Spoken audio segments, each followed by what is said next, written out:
Hello, welcome back to the channel. My name is Lisa Elvin Stoltari, and I'm a genealogist and a passionate traveler. Over the last several years, I've been featuring a series called Les Filles du Roi. Beginning earlier this year, I started a series called Les Filles à Marier, the marriageable girls. We're going to get to know their stories a little bit better. We are at episode 41, so there are about 262 of them. And so we've come a long way, but we've got a long way to go. And before we begin, I want to show you ways that you can support the channel. The first three keep you in the know. Subscribe, like, and notify. The next three are ways that you can help the channel truly grow. Ko-fi and Patreon are separate platforms that you can donate to.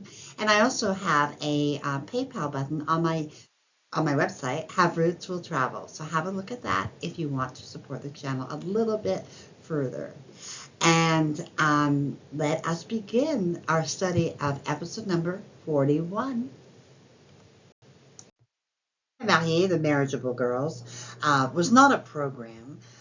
It was simply a collection of young ladies who came to Quebec during the years 1634 to 1662. They were not sponsored by the government.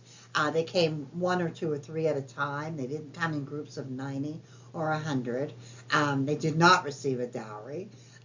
Generally speaking, it was a priest or a member, someone in New France who would contact perhaps their family or their parish priest. Many of them were orphans. Some were not and had some nobility attached to them. But a lot of what we were dealing with in Quebec was creating a new country.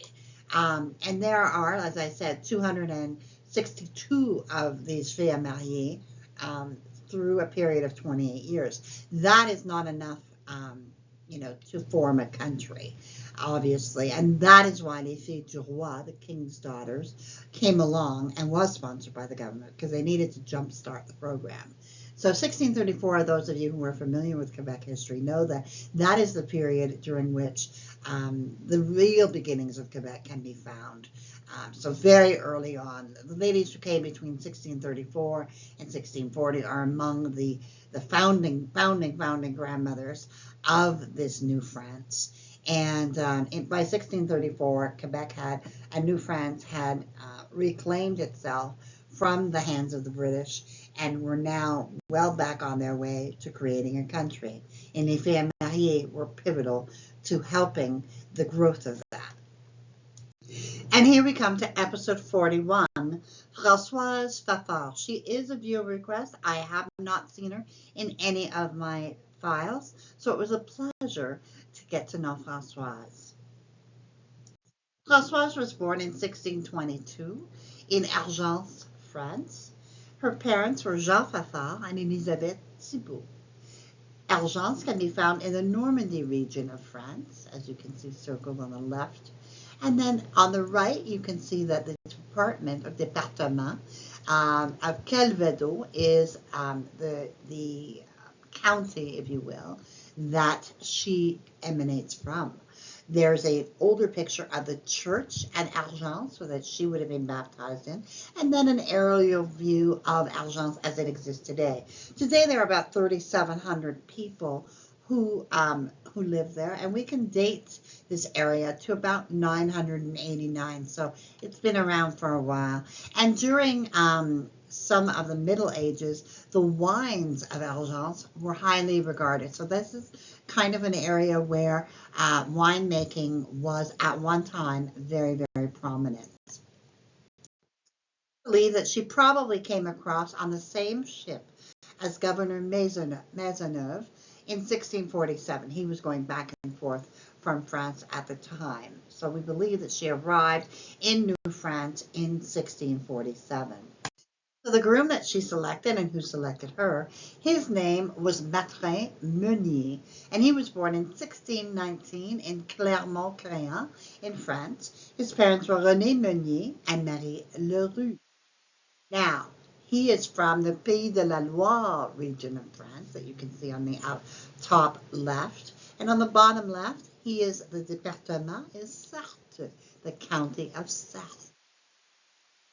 Now, as of 2020, there were about 1,300 people that live in Clermont-Ferrand, and he would have been baptized, we believe, in the Saint-Lambert Église Church, which dates from the 11th century.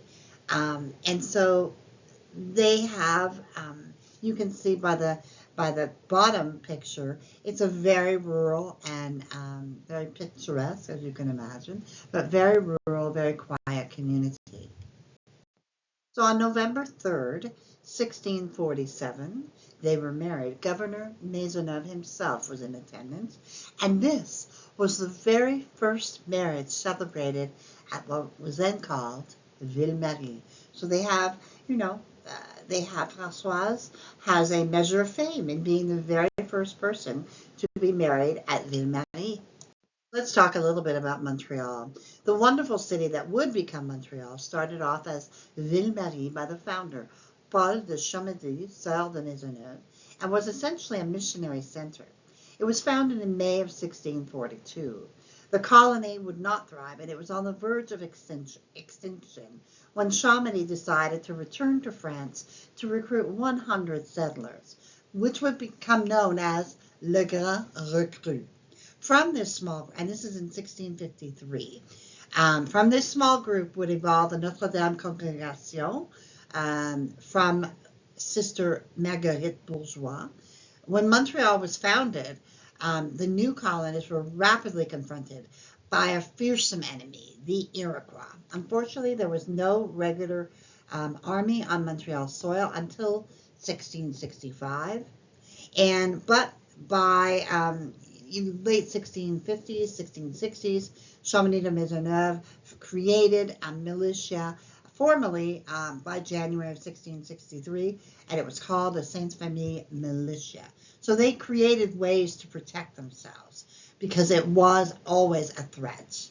And you have to remember that Montreal during this time, Ville-Marie, was seen by Quebec and Trois-Rivières as kind of a foolish project, because who would go and live on an island surrounded by water? What possible good would be of that? Well, it turns out that ultimately Montreal had the last laugh. And so it would then become the mighty Montreal because of its location. So, and that is where they settled first. Françoise and Mathurin. Where did they go next? So they would go to Chateau-Richer, very, very far up, and very close to past Quebec City, and they would go up north, seeking probably land. In 1626, Samuel de Champlain established Chateau-Richer, the first farm in the St. Lawrence Valley, and it was meant to feed the people of Quebec City. Jean Bourdon's map of 1641 is the earliest source that mentions the name Chateau-Richer, referring only to the cape or headland on which stands the present-day church. But the origin of this name remains really unclear. In 1646, Olivier Le Tardif granted 20 concessions to the inhabitants of Chateau-Richer so that they could establish themselves properly. By 1678, a local parish was formed, and you can see by the census that Mathurin and Françoise were there before, really at the very beginning, but certainly at the earliest stages of it. And so we can see by 1667, Mathurin Meunier was 48, Françoise was by then 45, their children Jean, Elisabeth, Marguerite, Mathurin, François, and they have 4 beasts or cows, and they have 15 arpents valeurs, indicating, yes, probably this is why they would have moved to Chateau-Richer. So 15 arpents are probably about 12 to 13 acres of land. To have 9 children. Barbe would die in infancy. Mathurin would die at 1 year of age. Charles would die in infancy. Jean would marry Marguerite Oussou and have 4 children, all of whom made it to adulthood. Françoise would marry a man named Charles Pouliot and have 11 children, 8 of whom made it. Elisabeth married Isaac Etienne Paquet and had 14 children, 10 of whom would make it. Marguerite would marry Pierre l'Abbé and have 13 children, 7 of whom would make it. Mathurin married Marie-Madeleine Nenu and had 8 children, 7 of whom made it to adulthood. Marguerite's mother was Marguerite Pevier, after du Roi Louis of Fafard in episode 189. He then married Catherine Bonhomme and had 8 more children, 4 of whom would make it to adulthood. Francoise married Angélique Jacob and had 11 children, 9 of whom would make it. So sometime between 1676 and 1681. By then they would have been married at least 35 years. Mathurin would have been around 57 to 60 years of age, which even for the time was fairly early. Francoise herself would live on another 20 years, dying in 1702 at the incredible age of 80. Now that was a feat. We do have her death certificate, or death record, I should say. And I do want to point out 1681 census. Mathurin was not on that 1681 census. So we have Francoise Fafard, veuve, which means widow, and she is 50 years old. Her children, Francois, Mathurin, 1 gun, and 5 bêtes à cornes, that's 5 goats, and 20 alpes. So they increased their land a little bit. So that's about 18 acres of land. It's interesting to note that Francoise would not remarry. And, obviously, I suspect that she was quite well taken care of and didn't need to establish another household. So these are the resources that I use on a consistent basis, and also wanted to make sure to promote some of the societies that you might want to join or look at. I'm a member of several of them. And I also want to point out Genealogical Quebec, which is probably the premier, ancestry-like, website. It does cost money, but it is well worth it. Even if you can just subscribe for a month or two and get your information that you need, it will grow your tree phenomenally in terms of sourcing. So I highly, highly recommend it. I've listed all of the addresses for you to explore as well.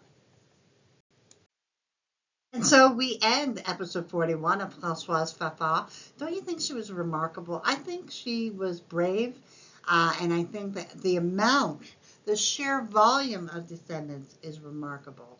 She is definitely remembered. And also the fact she can lay claim to being the first marriage in Ville-Marie. I think that's amazing as well. And the fact that she and Mathurin were married and she did not find love again and didn't need to. He had taken care of her. I have this feeling they were very well connected. So it was a pleasure to see a family kind of grow and evolve. And she had her share of hardships. Remember, the first 3 children died in infancy. So, this was not an easy life. But we thank Francoise for her dedication, for her determination, and her incredible gift that she gave us of the descendants, and that she lives on through my viewer and also all of you who can lay claim to this remarkable woman. So with that, I want to bid you adieu. But before I do, I want to say thank you to my patrons and supporters. I couldn't do what I do without you and your support. So thank you to all of you. A special shout out to Shelby for her artwork that is featured in this episode. So thank you, Shelby. Appreciate you. And with that being said, I'm going to say au revoir until I see you on episode 42. Until then, take care.